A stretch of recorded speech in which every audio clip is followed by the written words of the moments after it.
Hello, everyone, and thank you for joining today's webinar, Aura's Launching Careers with Assessment Data and Labor Market Information.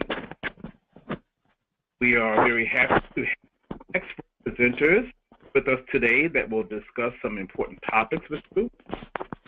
I am James Butler, one of the federal project assistants, and I will be talking us today's webinar. As you know, for long-term employment and career advance, it's important that as we assist our clients in placement, we want to do our best to place them in jobs that are their education, experience, interest, and skills, as well as what our labor market information is telling us, which we refer to as LMI. During the webinar, you will hear how organizations can use LMI and tools like the Online Work Readiness Assessment, which we call Aura, to help clients make informed decisions about their career aspirations and strengthen employment outcomes.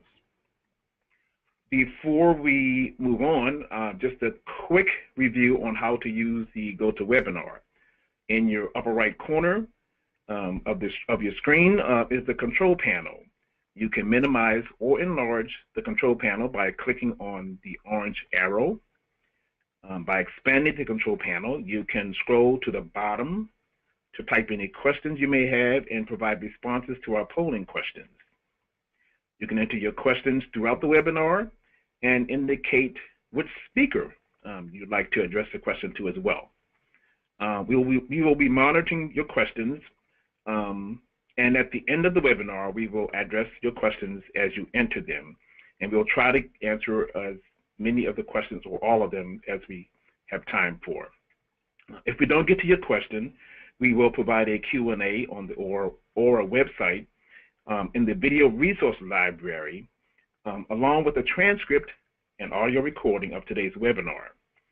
You'll URL for the Aura website on the PeerTA at the end of this webinar, along with other resources. So we will also launch a few polls throughout the presentation, which you can respond to by clicking on the radio button next to your preferred response. And we will leave the poll up for about 30 seconds before we move on. So today's webinar will explore how to set participants up for success by developing meaningful and individualized employment plans that reflect the participants' assessment data as well as local labor market information. We will explore how TANF programs can better connect assessment data and labor market information to set participants on a realistic career pathway. We will first hear the workforce development perspective on how to link how they think about LMI. Then we will hear about TANF programs in Texas and how they use LMI tools to develop meaningful employment plans with their clients.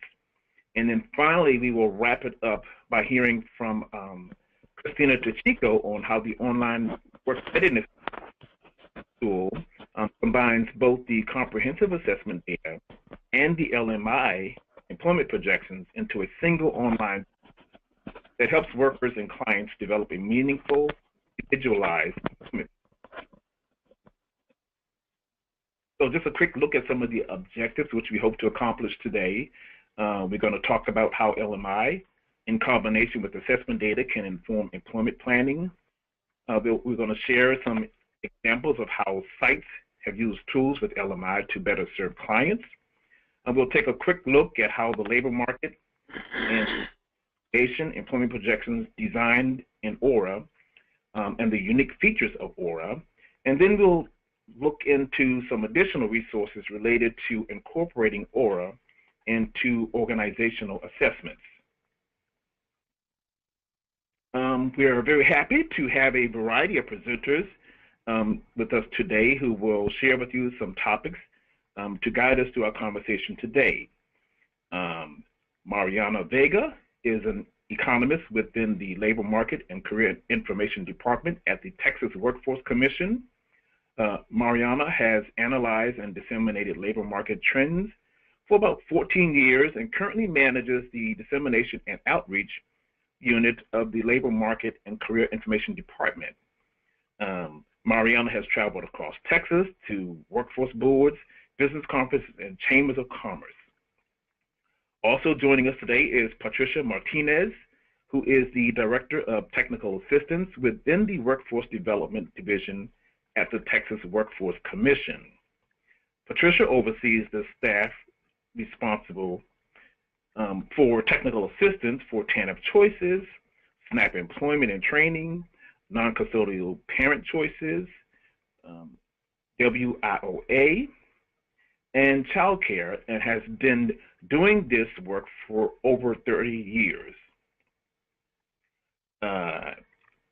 Then we will have Christina Tachico, who is the ORA Project Director at ICF International. Christina currently serves as the Principal Architect for the Online Work Readiness Assessment and comes to us with over 20 years experience working in workforce development and other social service programs. So popping up before you, you should see our first polling question. I won't read it verbatim, but you will see it before you, and we'll give about 30 seconds before you move on. And we'll talk about how knowledgeable are you about how to use labor market information to develop client employment plans. And there are the choices before you. We'll take a few seconds.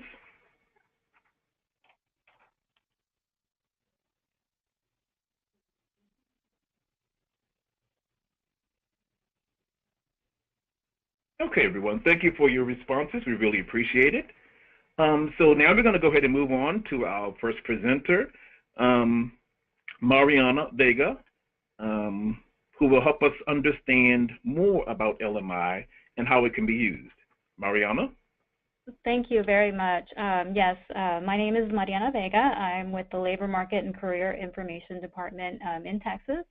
And what we do in our department is basically provide key economic data about occupations and in-demand industries, along with information about labor market trends and economic conditions to help customers make informed choices. Today I'm going to provide you with an overview of the fundamentals of labor market information, as well as provide some examples just to put everything in context. So the first question, what is labor market information?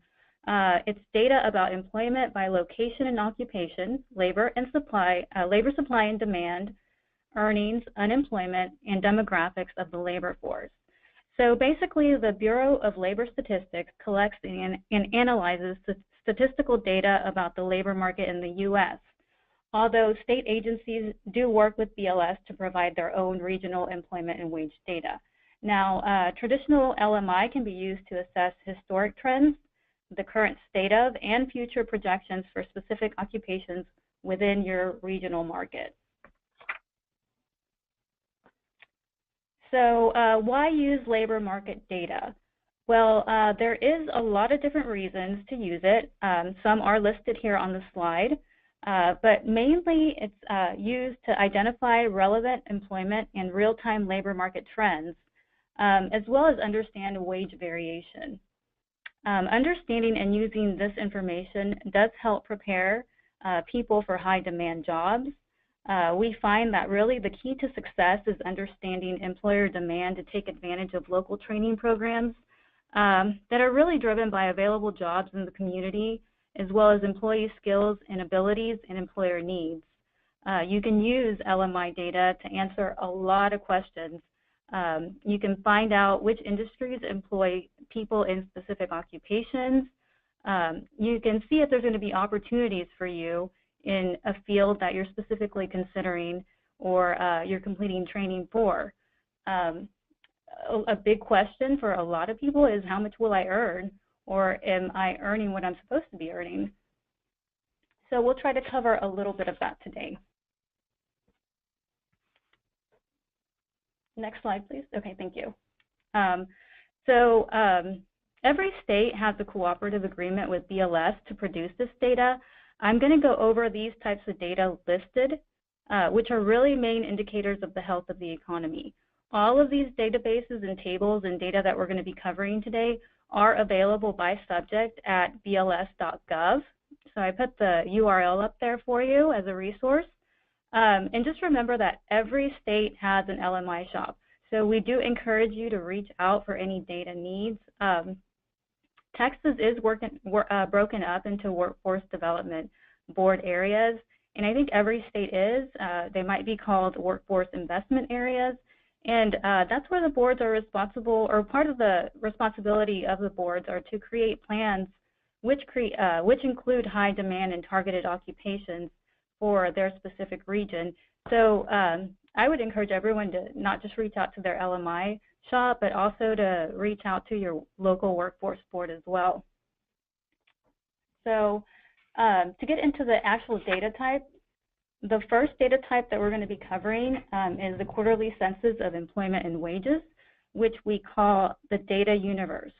And it's basically our most comprehensive data. It includes data from every single employer that's covered under unemployment insurance. It is used as an input to create other data series that we're going to cover as well.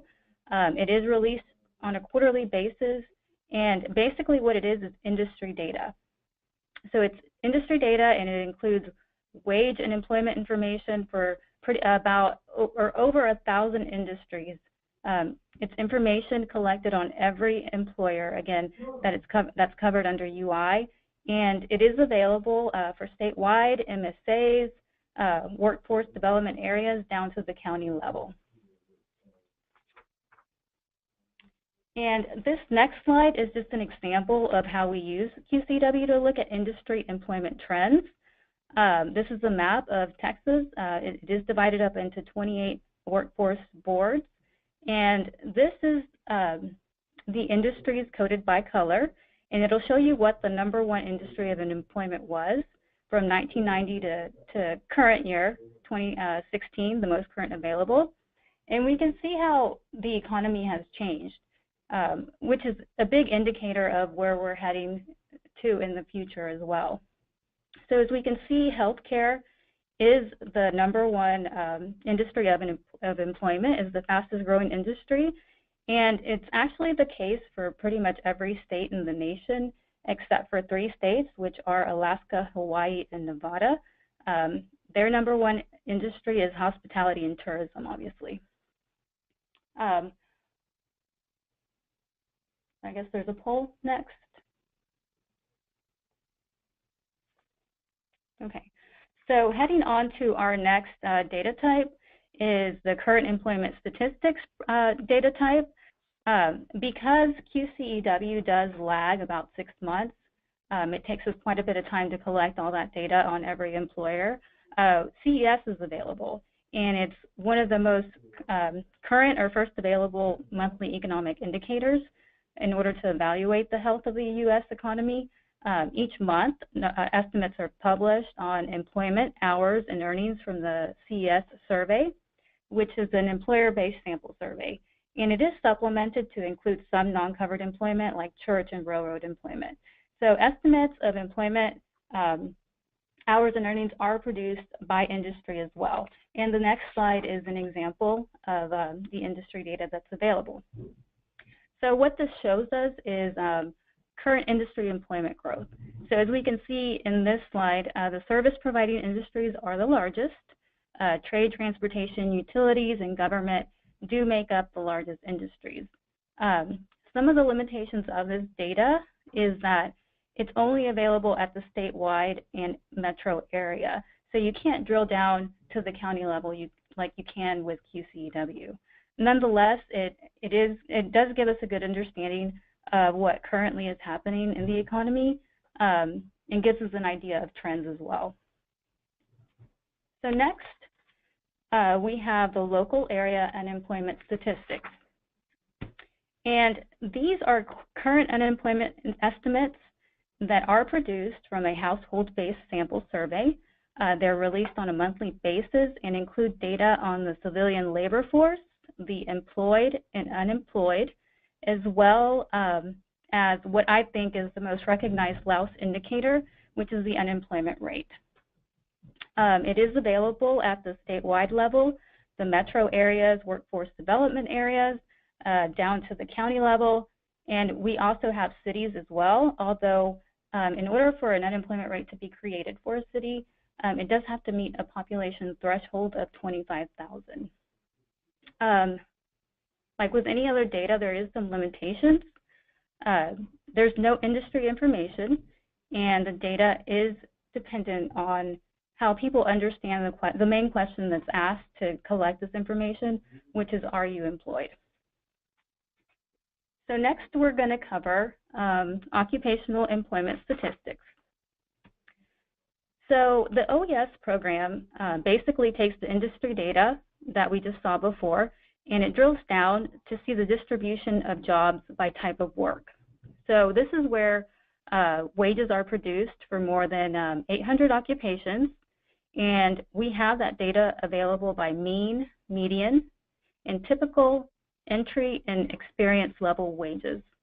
The type of data that you can see is you can see which industries have the highest levels of employment, the highest concentration of employment, and the highest wages for a specific occupation.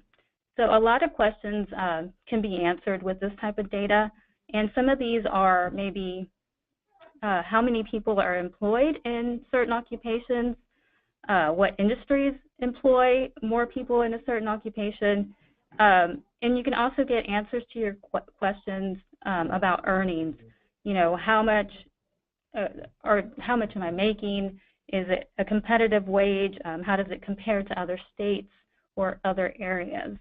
The only limitation to this type of data is that some of it is suppressed because employers don't always want to share this data, but we do have a lot available. I put the URL up as well where it's available, and it's all available at bls.gov, but that will take you specifically to OES. So this next slide is just a visual that we have on average annual wages, and this one's specifically for registered nurses by state. The darker shade of blue is the states that pay higher wages. This type of chart is available for other occupations as well. So we can see, thank you, projections. So now we're going to cover projections. So BLS does make projections about the U.S. labor market, and basically what they do is compare a base year and to a target year that is 10 years later.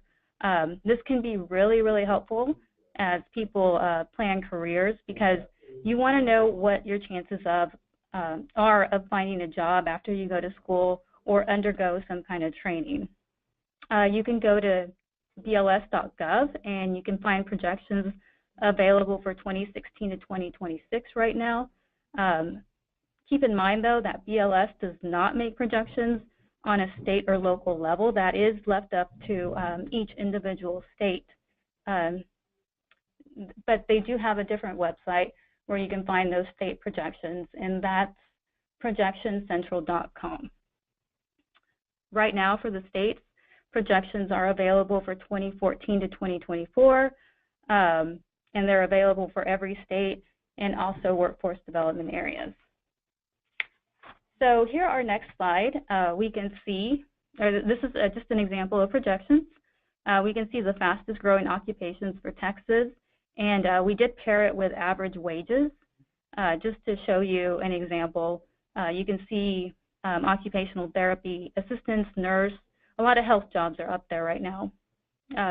You can also filter this information by, like I said, typical entry-level education, work experience, or typical on-the-job training. The next slide is another example of projections, and here we filtered the data by education just to show us what the largest post-secondary non-degree occupations are, along with their respective wages. Here in Texas, that's truck drivers, nursing assistants. Again, we see a lot of health-related type jobs. So next slide.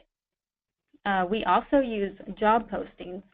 Now, job postings they're fairly new. It's what we call real-time labor market data. And the idea behind this is to use job posting analytics to shed a little bit more light on the labor market, but by providing us with current data on employer demand. We can look at demand for labor by occupation, by industry, as well as geography. And job postings give us specific detailed information on the types of skills that employers want and who those actual employers are as well. This means that job postings are really a good source of information on skills and companies that are hiring. So here on our next slide, it's just an example of tracking some job listings in Texas. So the chart shows occupations ranked by job postings, as well as shows us the over-the-month changes. So we can see, again, some of the largest or demand for occupations right now are registered nurses and truck drivers here in Texas, as well as some retail. Health occupations are kind of a reoccurring theme here in Texas, and I'm sure it's the same as well in other states. So job postings also give us information who specifically are hiring, because we can see by that information by who or what companies are posting the most jobs. This is another example of the type of information we get from job postings. We can see what certificates are most in demand. Here in the chart, you can see driver's license, that's number one. But we can also see what specific hard skills or what specific soft skills companies are looking for as well. We do have to keep in mind, though, that job postings do only represent a small part of the economic activity. So the labor market is full of churns. There's always new hires or people leaving for one reason or the other. Job postings, they're subject to seasonal shifts, and really the quality depends on how well we scrub those job posting websites or even company sites where they post these jobs. So my last slide kind of incorporates a few types of data. It's unemployment rates by educational attainment at the national level. Obviously, the data shows that the higher the degree, the higher the earnings, and the lower the unemployment rate. And this is just to kind of reiterate what I said earlier. It is important to not just specifically look at one data type, but really put it all into context, because depending on what the data type is, it can tell you something different. But if we can kind of use all of these data types in conjunction, they can give us a pretty good idea of the health of the economy or where we're going as far as occupations. So next is just my contact information. If anybody has any question about any of the information that I went over or needs to contact me for any reason, feel free to call me or email me. Thank you.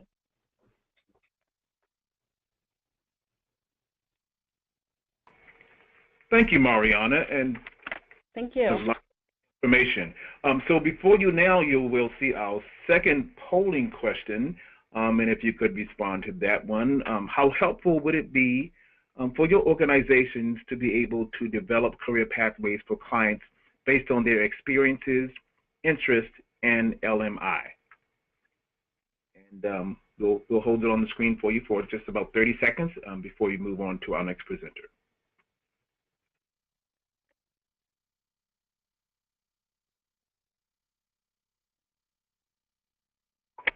Okay, thanks everyone for your responses, and we'll go ahead and move on to our next presenter. Patricia? Good afternoon, this is Patricia Martinez with Texas Workforce Commission.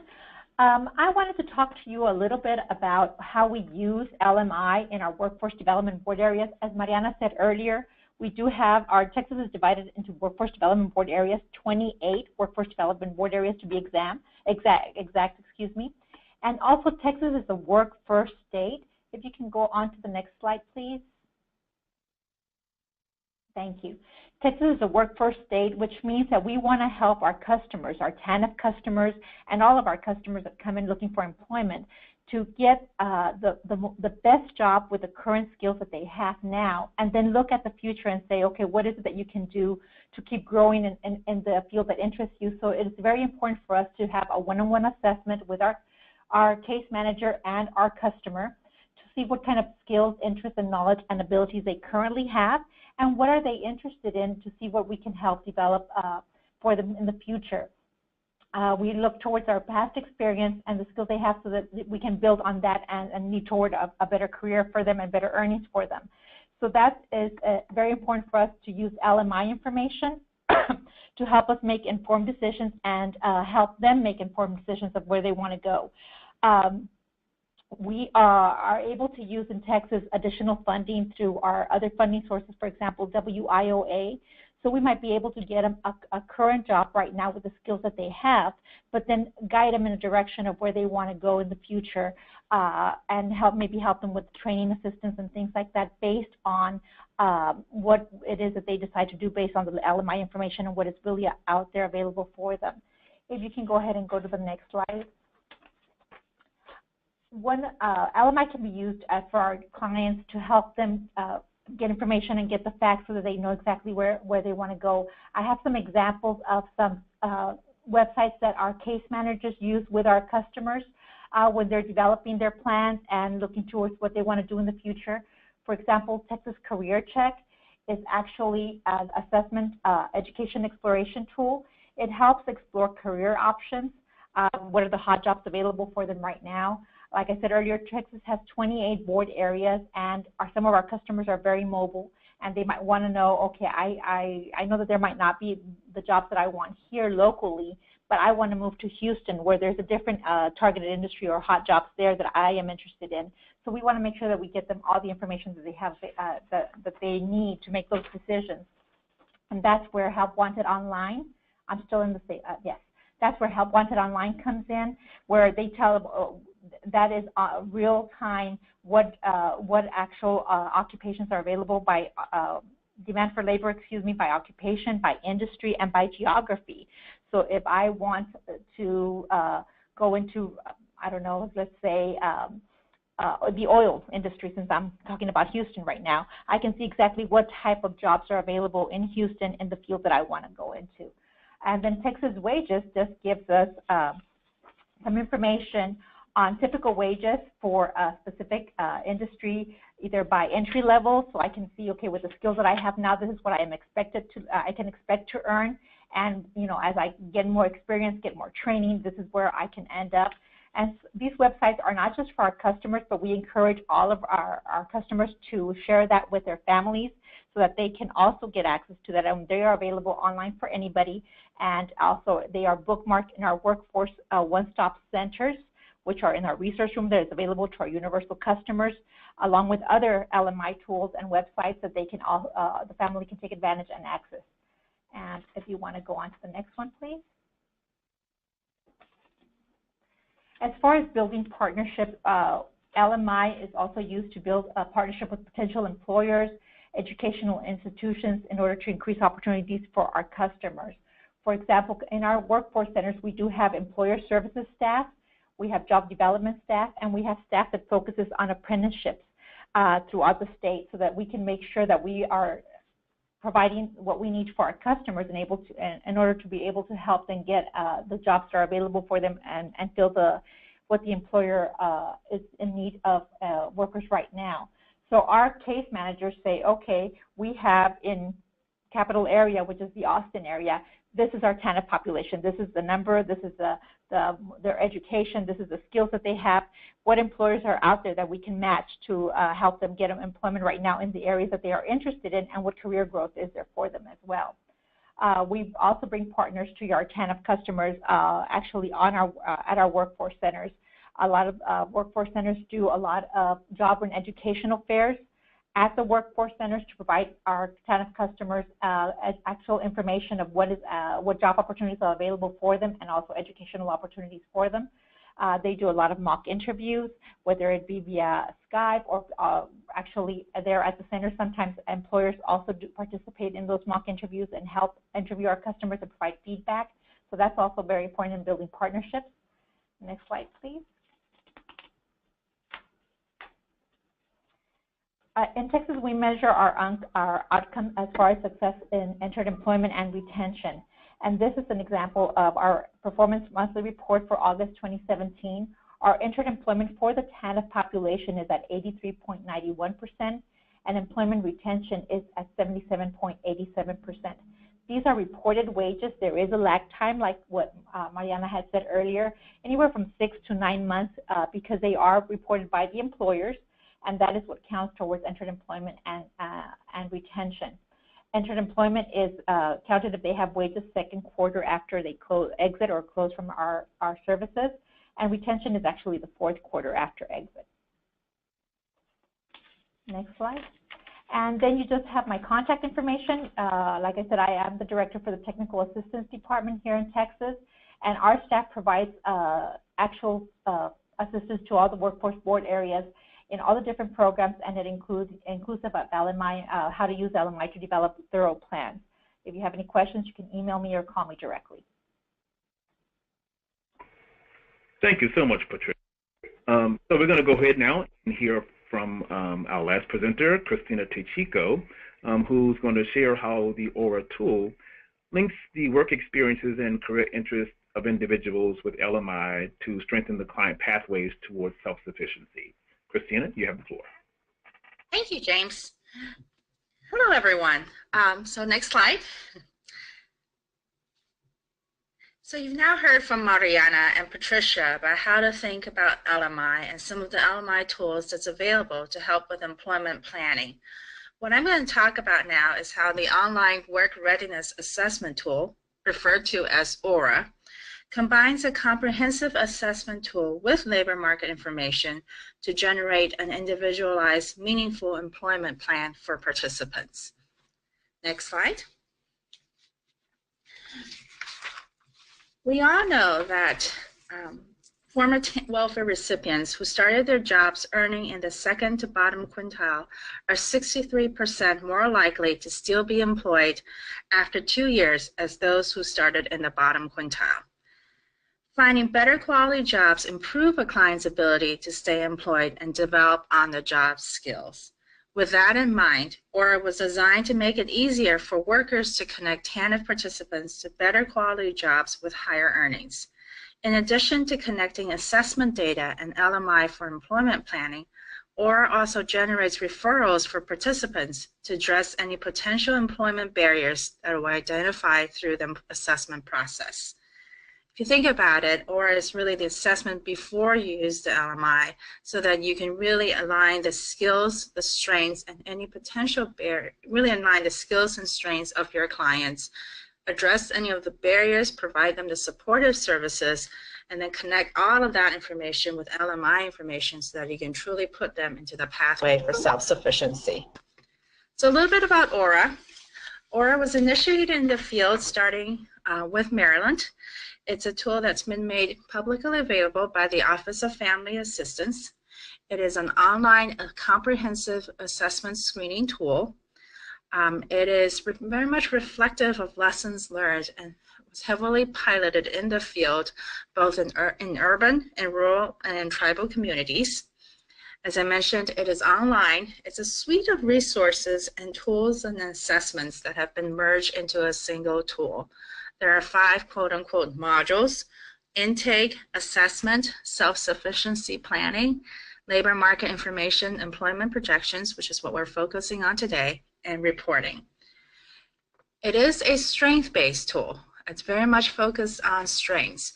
While you are looking at potential barriers to employment that your clients may have, it is very much trying to tease out the strengths of the individual.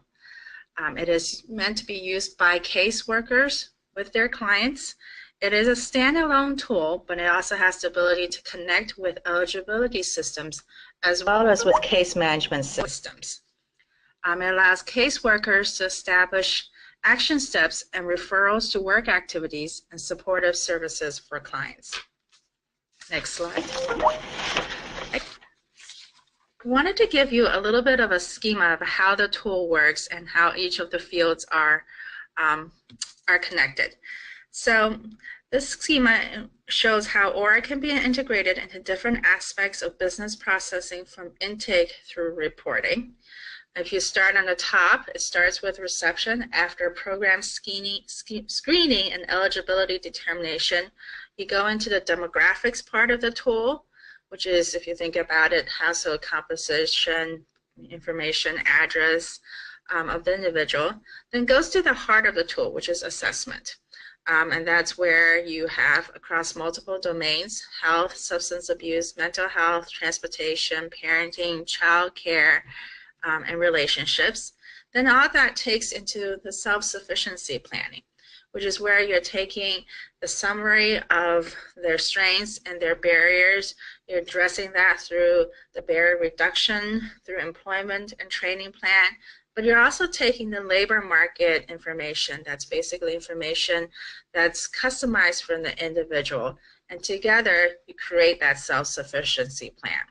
All of that feeds into the reporting module, which is in real time collecting data about the client. At the bottom of the screen, what you're seeing is some additional resources that's also available in Aura for both case managers and for participants. Next slide. So here's a little bit of a different way of looking at the modules. As I mentioned, there's the intake, there's the assessment, the self-sufficiency planning, the LMI employment projections, and the reporting. You can read in front of you, but basically intake, as I mentioned, is the demographics, educational background, household composition, finances, benefits received. Assessment is the heart of the tool. And then the self-sufficiency plan, which is taking the summary. And also self-sufficiency planning works in conjunction with taking the planning, the summary, as well as the LMI information to create that self-sufficiency plan, and then the reporting component of it. For today's webinar, we're going to focus on the information that's available in the LMI employment projections part of the tool. We're going to show you how that works. We're not going to be focusing on the entire tool, but if you're interested in seeing the entire tool, we'll provide information on how you can get more information that way. But we're going to focus on the LMI employment projections module to show how to develop meaningful self-sufficiency plans for TANF participants.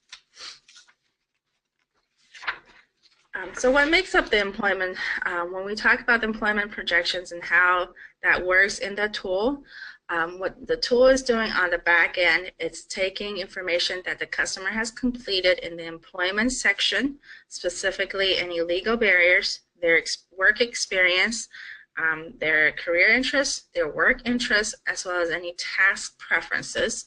Those parts of the tool, plus their educational background, their highest grade of completion, any diploma, degree, or certification. All that information is being pulled from how the client has completed those parts of the tool. And then what it then does, next slide, is then it takes labor market information that are being mapped to 466 occupations in a database. 80 of the country's largest metropolitan service areas, or MSAs, are identified. And if it's not in an MSA, it's a default zip code.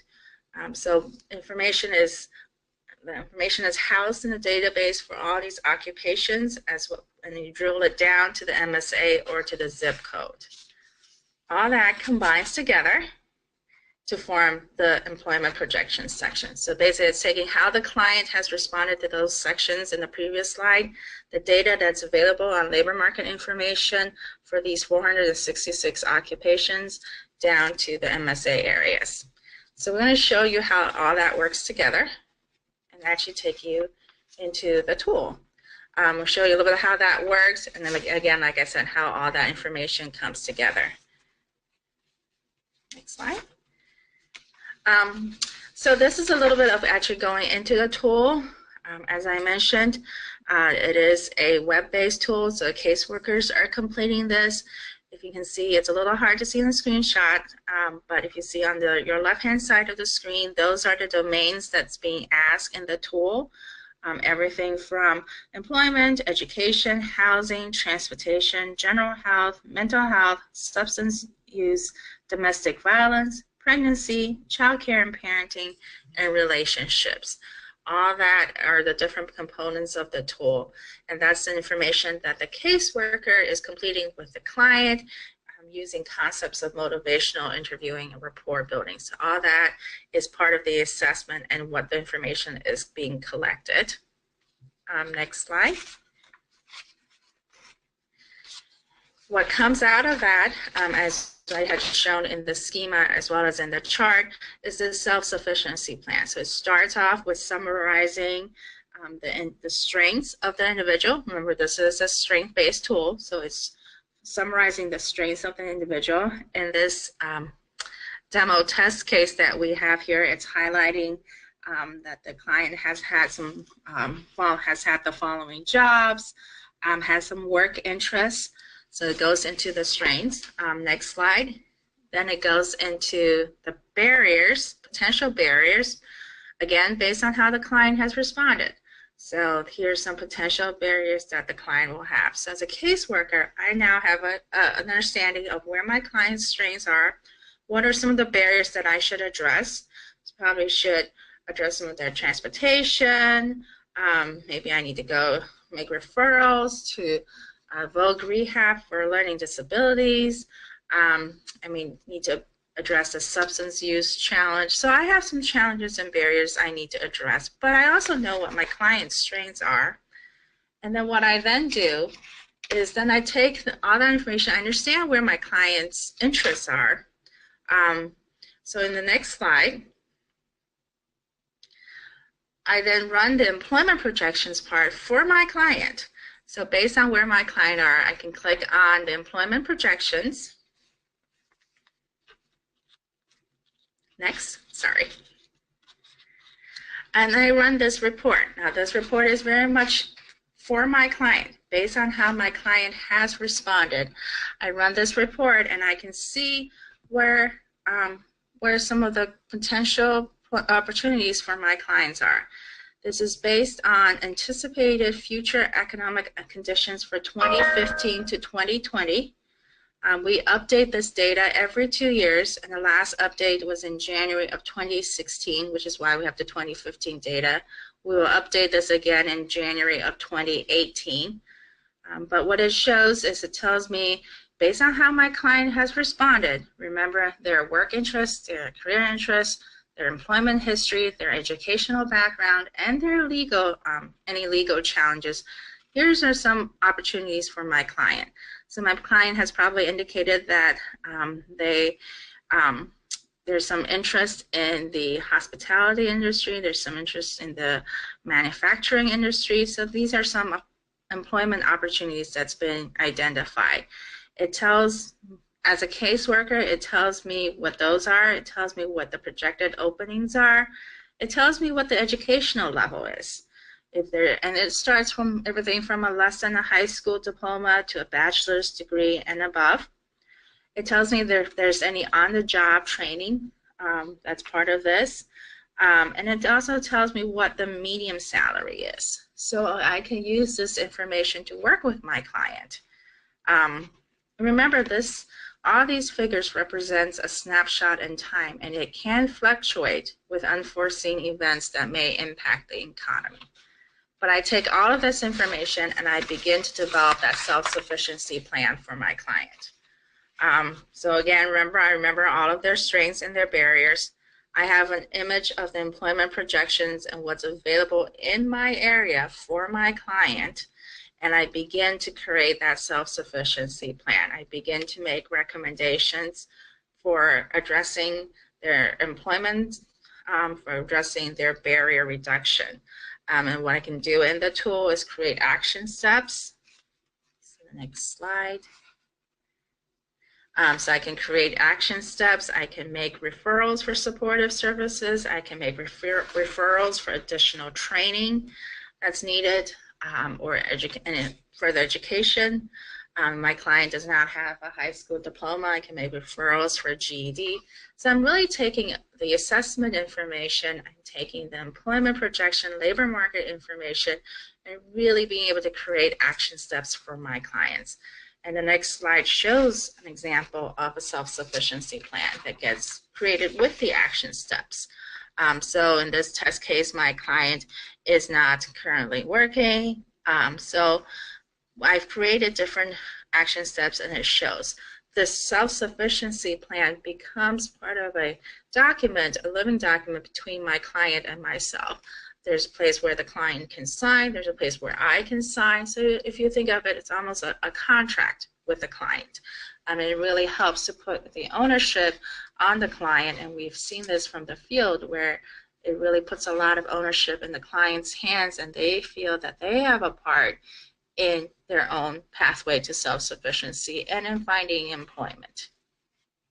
So that's a very dizzy tour of Aura. We also have additional resources on employment projections on the website.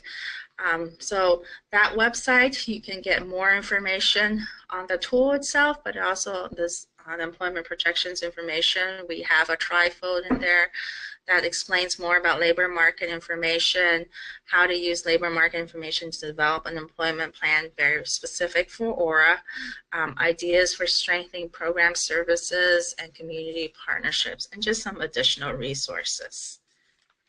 All this is available on the website. Next slide.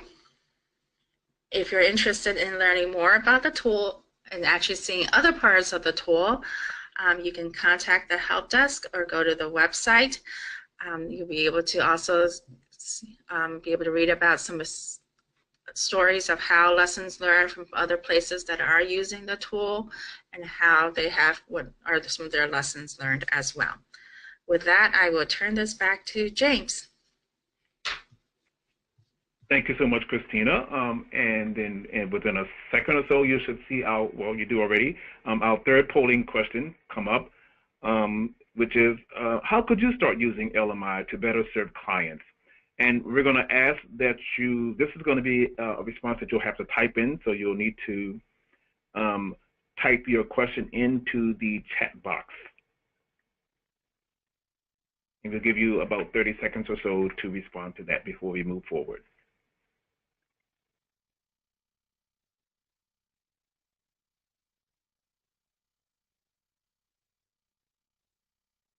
So thanks, everyone. We're going to go ahead and move forward now. We're going to move now into our Q&A session. So thanks again to all of the presenters for the information that you provided on LMI and how we can improve employment outcomes for our clients. The floor is open for questions. So if you have questions, you can, again, type them into the Q&A session in the chat box. And while we're waiting for our first question, I'll go ahead and start off our questions with our first question to Mariana. If an organization was interested in developing their own LMI tools, how would you recommend they get started?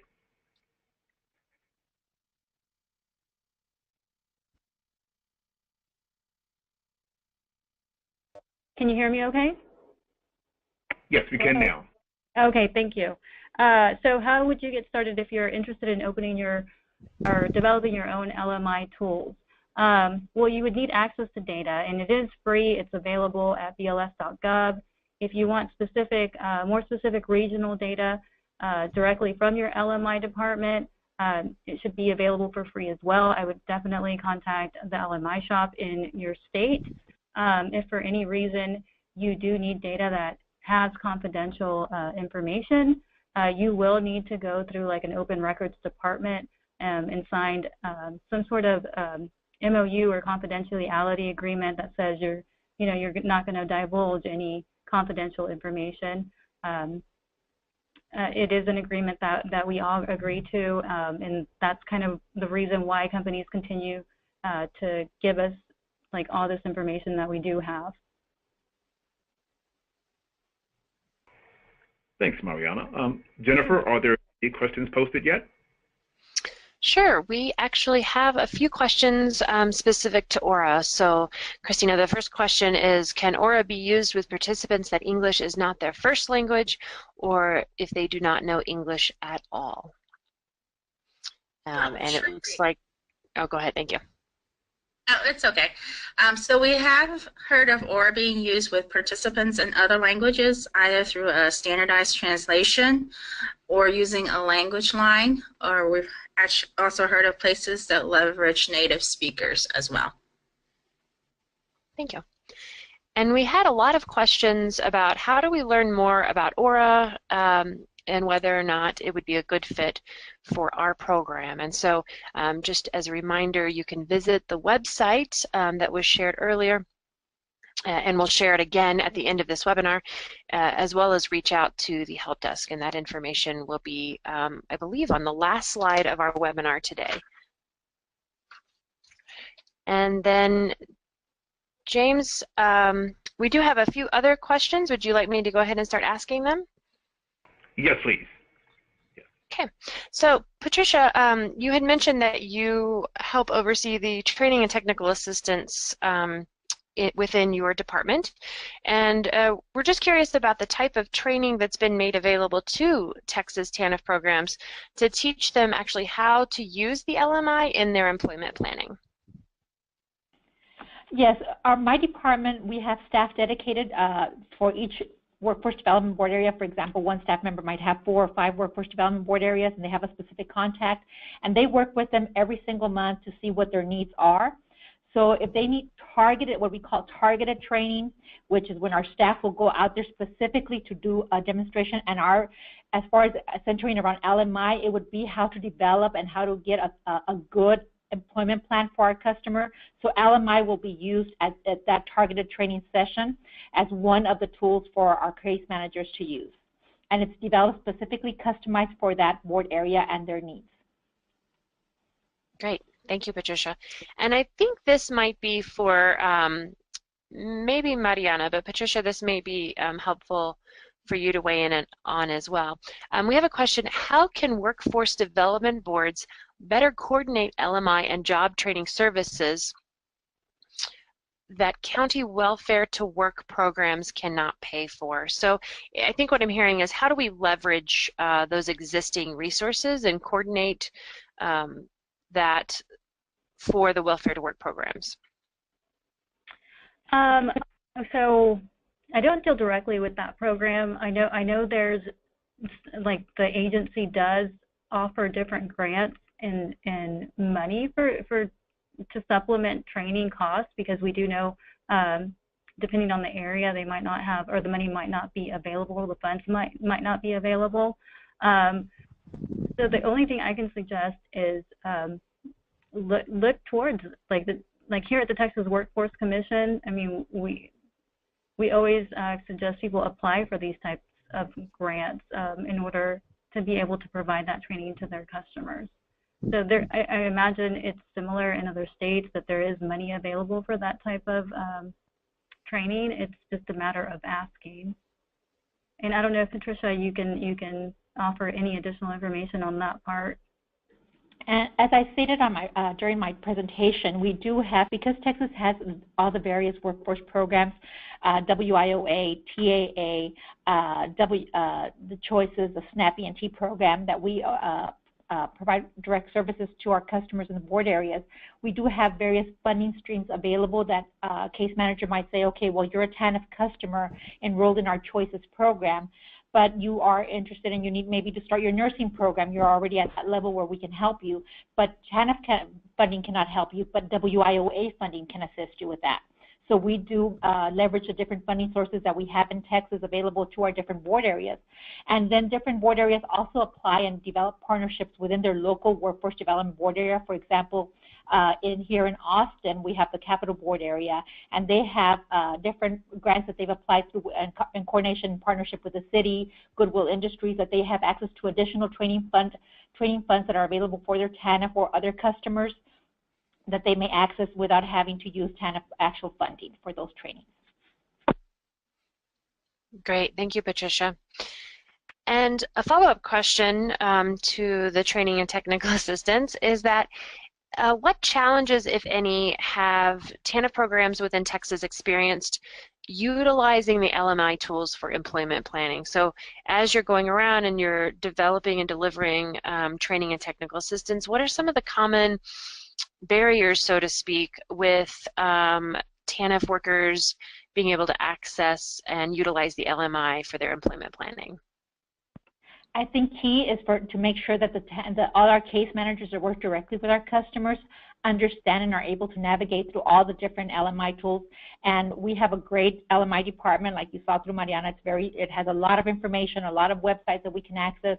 But we really encourage our local board areas, the local staff that works directly with the customers, to get in there and play with those websites themselves. Like if they were looking for something else, or for their families, or for their children, they need to be very familiar and be able to navigate through those. And there's also an issue of time. It takes time, so they need to schedule these customers to come in with enough time, make arrangements for them as far as child care arrangements, that they can make sure that they have time devoted to be able to go through some of these LMI websites and really get to the bottom of what is it that they are interested in, where are the job growth opportunities for them. So those are two of the main challenges. But our TA department, like I said, when we go out to the board areas, we really look at it more as how to develop a thorough employment plan, and using this as one of our tools. The LMI tool is one of our tools. Okay, thank you so much. So, Christina, we have a couple of more questions just kind of about the functionality of Aura, and the next question is, how can Aura be useful in helping participants to think of their next steps along a career pathway? Well, I could do a whole webinar on that. The short answer, and I actually, not to be full, but I actually do, I recommend that you reach out to the help desk, and we can help answer that question in much more in-depth here than here. The whole design of the tool is that, like I said, it is a strength-based tool. So but it also does address the barriers. As you're going through the assessment, it's helping caseworkers identify what barriers they have, but really talk about what their strengths are.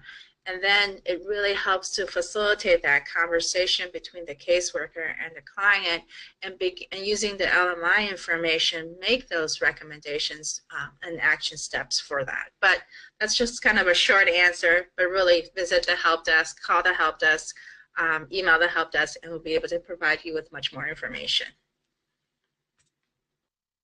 Jennifer? So thank you, Christina. That was the last question that I had that was a little bit more general. Are there any additional questions? And if so, if you all want to type them into the chat box. Otherwise, I think we might be ready to wrap things up. But I do want to give folks just a minute to respond or ask any final additional questions. And just as a reminder, on the next slide, we will provide the Aura website as well as the help desk information, so that you can reach out to them with your more specific questions about Aura.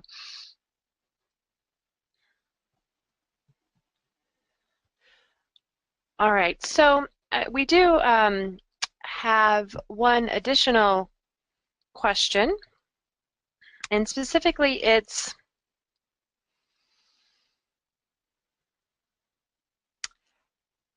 for TANF programs that might be just recently embarking on using more LMI in employment planning. What initial first steps would you recommend for them to do, either at the organizational level or even at the worker level? What are some initial first steps? And this is for any of our presenters to weigh in on. Would you recommend TANF programs do to try to get this process started? And maybe we'll start with Mariana or Patricia. This is Patricia Martinez. I think the first step is for the staff to get familiar with what LMI tools the agency or the organization already has available that they have customized for their region, their state, their county. and to become familiar with that so that they can share that with the local area, the frontline staff that really deal one-on-one with the TANF population. I think that would be the critical first step. I agree with Patricia. There are already, like I said, all states have an LMI shop. Additionally, now there's a lot of tools to make to understand the data a lot better and easier. There's a lot of visualization tools available, or already pre-made tools that help you obtain the data that you need for your specific region. Also, a lot of communication with workforce boards. Like I said, there are a lot of boards already have plans in place. They've already identified occupations that are in high demand, high growth, and they're aware of what training programs are available within a specific region. So definitely, I think communication is key. Okay. And I'm being asked if you all, and this is really for all of the panelists as well, do you have a particular success story or any type of outcome data around how the use of LMI in employment planning, when it's combined with the assessment data, has led to positive outcomes for participants?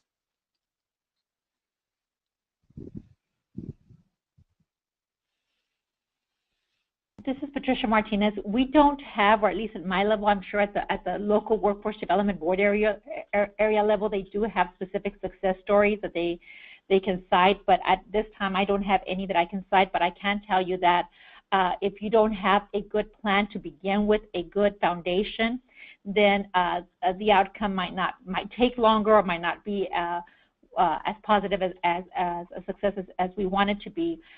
We in Texas measure our outcome based on employment outcomes for all of our customers, and it's verified by wages. So I showed you our entered employment and retention outcomes for that 1 month, and we meet monthly at the state level to look at the overall state performance. So we feel that a good foundation, a good thorough assessment using LMI tools and good case management really helps our customers. Again, at the local level, they might have very specific success stories, but I don't have any at this time to share. Okay, so at this time, I believe we do not have any additional questions. And your success story, if you like. Yes, thank you. Absolutely. I'm actually at a conference, so I got to hear this yesterday, actually.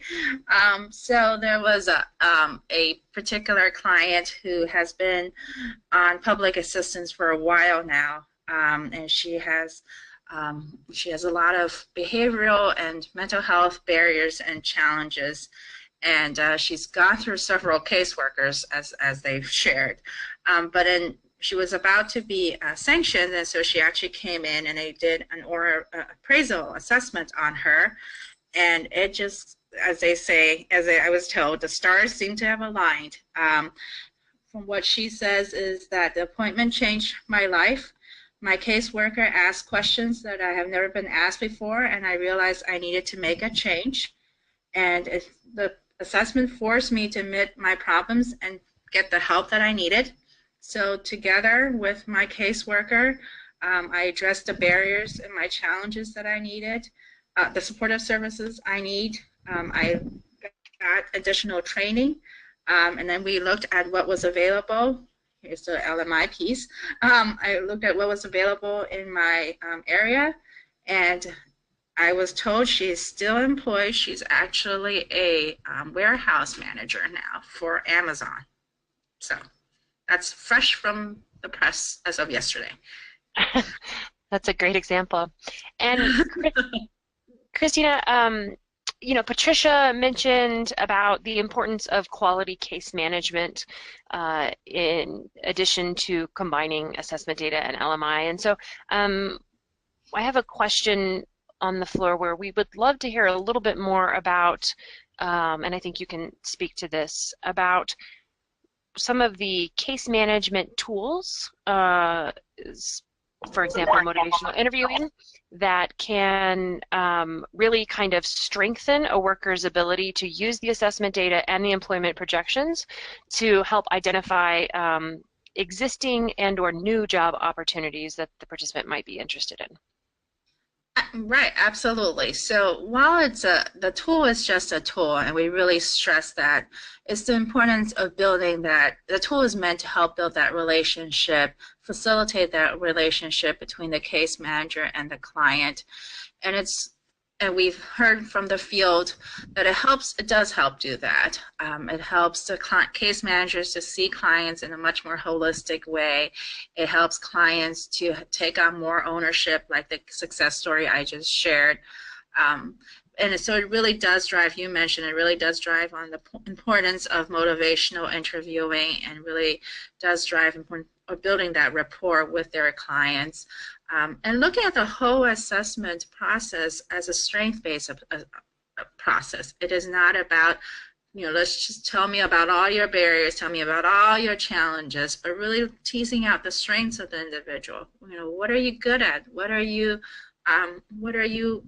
enjoy doing? What is it that, and even for things that they don't enjoy doing, what is it that you want to do? So it's really trying to tease out that strengths of that person. And as you're pulling out the information during the assessment process, you're also able to help paint that picture for the client. And we've heard this across the field where clients themselves say, oh, I never realized that my skills in this, I can actually transfer those skills to another career. I heard we did a focus group last summer. We did several focus groups last summer, and one of the participants shared with us, I've always enjoyed cooking. I never realized that I could look into owning my own food truck here, and that is a career pathway for me. I never thought about that. So that's just ways of how, using an assessment, using the labor market information, you can create that pathway and that vision for the client. Wonderful, and thank you, Christina. So our last and final question, we have heard about how folks can learn more about Aura by visiting the website, which we'll share in just a second.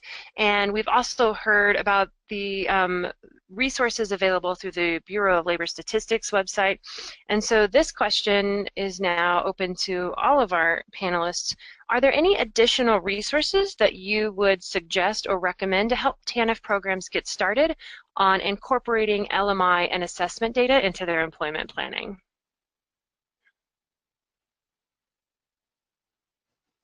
Well, besides visiting the Aura website and calling the help desk, we certainly do have a wealth of resources there. If you remember the schema that I showed, the whole bottom part of the tool on this schema is the work readiness resource section, and it really goes into much more in depth about both assessments as well as labor market information. Thank you. And Mariana or Patricia, do you have any additional resources that you think might be helpful for TANF programs that are kind of starting this process? I don't have any information that's directly related to TANF programs, but I would like to welcome even people, just across the nation and are not from Texas, to take a look at our LMI site. We do have a lot of tools available, which kind of simplifies the digesting of a lot of data. And it's not all state specific. Maybe you can find something that's helpful to you there, or maybe even contact your labor market information department to look for something similar that's available, because I know that like all states should have kind of similar tools. Great, thank you, Mariana. And Patricia. Just echoing what Mariana just said, Texas does have a website, and on that website, Texas Workforce Commission, has a website, twc.state.tx.us, and you can look, just type in a search for LMI, and you'll see a lot of information, a lot of links that our LMI department has up on that main web page. All right, so thank you to our speakers for answering all of our questions and providing some additional information and resources. I am going to turn it back over to James now. Thanks, Jennifer, and I just want to thank all of our presenters again for providing your information. And also, we'd like to thank all of you for joining us today and taking time out of your schedules to hear what our presenters had to share. A transcript and audio recording of today's webinar will be available shortly on the ORA website, and you should see that link to the website on your screen shortly. You can also help us expand our network and reach a greater number of people by directing any of your colleagues who may be interested in your local and state networks and agencies to our website, which is the prta.acf.hhs.gov. If you're interested in learning more about ORA, by all means, please visit the ORA website, or you can call the ORA help desk, as we mentioned earlier. As we begin to close out, we do value your feedback, so there will be a questionnaire or survey that will pop up at the end as you close out. We would ask you to complete that regarding today's webinar. And we thank you again for your time, and we look forward to your participation in any future webinars. Thank you also very much for joining us today, and have a pleasant remainder of your day.